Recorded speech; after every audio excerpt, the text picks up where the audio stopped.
mulțumim că ați venit în seara asta și că ați cântat cu noi.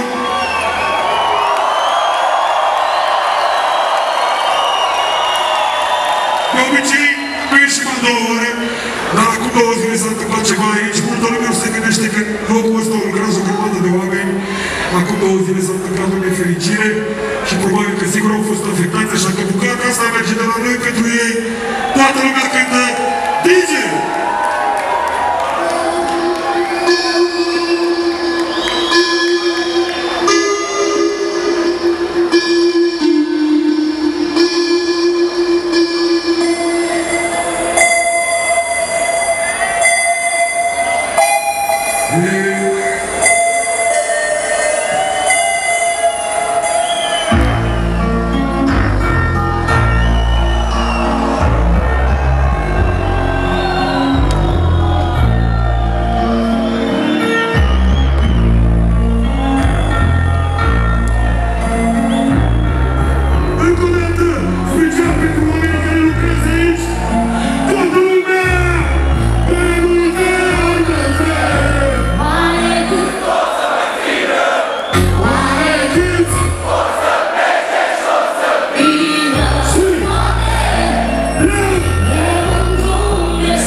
Nici de pura, nu știu ce